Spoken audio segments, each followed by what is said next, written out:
inserted the stick into my cell and opened up the folder. My heart was pounding.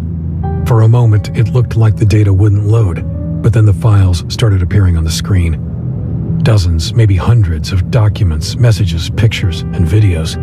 They were decades old. most of them dated 1799 or 1800. Their confidentiality level was one I'd never seen before. This was the type of data the Garian network would instantly pick up and trace, both to its receiver and back to its sender. It made sense to physically hand-deliver it if one wished to remain anonymous. I didn't know where to begin, so I opened up the very first file in the list, the oldest one, with shaking hands. It was a document sent from someone at the Department of Commerce to the director of the CDI at the time, Emilia Thorne, now Attorney General in charge of the Justice Department. My eyes widened as I skimmed over the paragraphs. When I was done reading the letter, I checked the time. 20 more minutes. I sat down and opened up the second one, then the third. As the conversation went on, a plan was hatched between a handful of politicians, special interest groups from the private sector, and high-ranking members of the CDI. I didn't recognize most of the names. Some might have been pseudonyms. I stopped looking at the files halfway through and let my head sink onto the backrest. Even though they had used very careful language at first, the goal and purpose of the operation were abundantly clear. The failure of Sector 2 hadn't been an accident. Garians had plotted and engineered it to gain sole access to Drovia's resources, and given its strategic importance at the time, ultimately retained supremacy over the solar system. My head was spinning while I tried to figure out what all of it meant for the present, and for me. I had long doubted the integrity of the CDI. Was it still rotten to the core, or had things changed? I didn't know about any ongoing operations that were breaching interplanetary law, but then most agents at the time of the Sector 2 incident hadn't known either, and some of the things I did know about, I didn't want to think about them too much. Now what? On the one hand, the public had a right to know. The culprits had to be found and brought to justice. Reparations had to be paid to the affected families and businesses. On the other hand, if the truth came out, the liberators would win. Savient extremists might be emboldened enough to take control of the colony and declare independence. If that happened, Gara would send its ships, and New Joran might send theirs to back up their Savient brethren, and to finally gain access to the planet's Telanium, of course, if their side won. Hundreds might die, thousands even. Time was running out. I tapped the contact of a journalist I had met a while back. I still hadn't made a decision when I heard the dial tone. The data would probably go through if I decided to send it, but there was no way in hell it wouldn't be traced back to me. My heart was pounding so loudly in my ears that I almost didn't hear the voice on the other end.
passed by a large surgery room.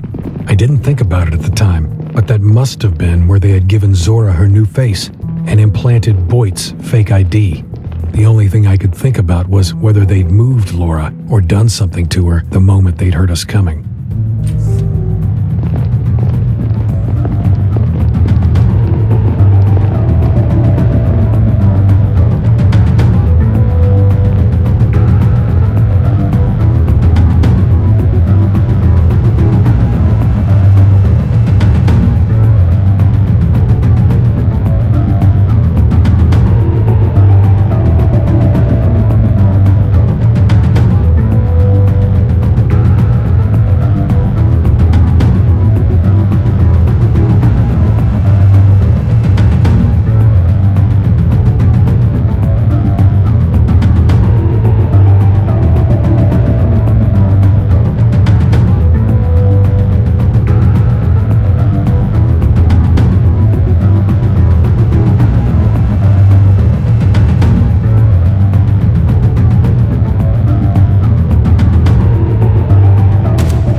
And that's it.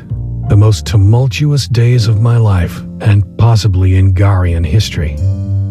Abbott Dyson has been charged with interplanetary terrorism, first-degree murder, and more that would put a normal person away for multiple lifetimes. Unfortunately, he is one of the world's most influential billionaires, and as it stands now, he isn't going to prison for more than a few years. It is rumored that he's putting someone else in charge of his company for the time being, and will be allowed back at his post after serving his sentence. With their mastermind unmasked, at least it's safe to say that the Liberators won't ever make another appearance. Even though Dyson and Cox each lost a lot in the Sector 2 incident, I don't believe their actions were really driven by a righteous thirst for revenge. Almost all the people who have suffered and might still suffer from their actions had nothing to do with Gara's past crimes. Ultimately, Dyson had tried to start an interplanetary war in hopes of increasing his profit margins, and he might still succeed in it.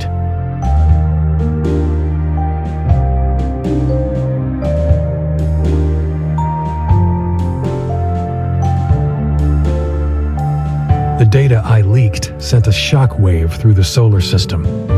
The source of the leak was quickly discovered, and the CDI not only fired me on the spot, but also tried to scrub me from their records and made all sorts of claims to discredit me. The Garian state scrambled to spin the narrative on the Sector 2 incident, but the data was authentic and unambiguous. 40 years ago, the Savient colony Androvia had been sabotaged in a secret operation initiated by a handful of Gyara's top politicians, economic elites, and the CDI under the leadership of Amelia Thorne, now Attorney General and leader of the Garian Department of Justice. It became clear to me why she had tried to hide the data, fired the chief when he got too close, and ordered the arrest of Alfred Cox when she realized who he was. She is currently awaiting trial, along with a number of mostly retired politicians who were implicated in the conspiracy.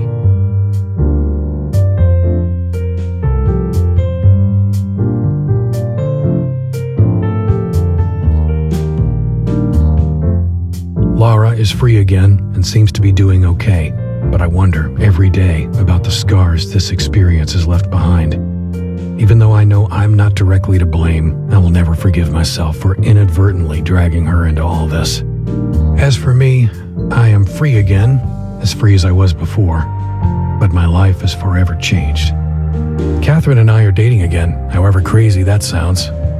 Things are so different now. The world is so different that maybe something good can come of it again.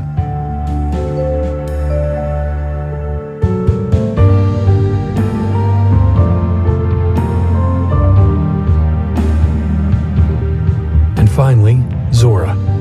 Easily the strangest person I've met in my life. Despite the terrible things she did, I'm grateful for her help when it really counted.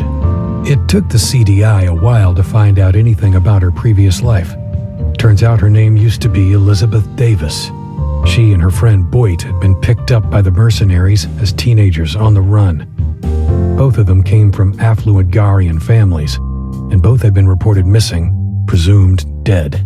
Zora will be brought before a judge this week, and I'll be there to make a statement. It might sound strange, but I hope she'll walk free again one day.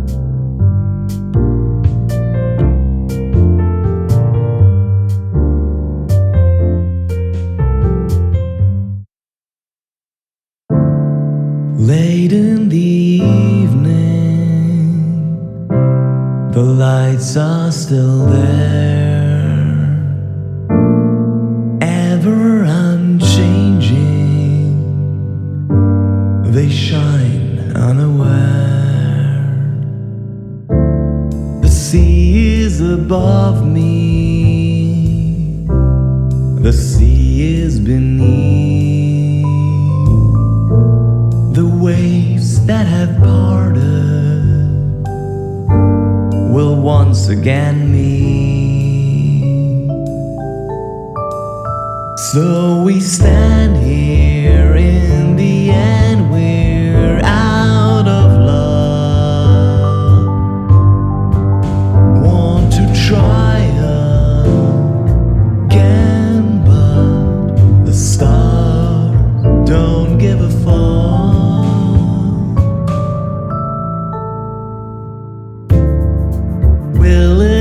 Mattered? Is there a cause? Will it return, or will it be lost? So we stand here in the end, we're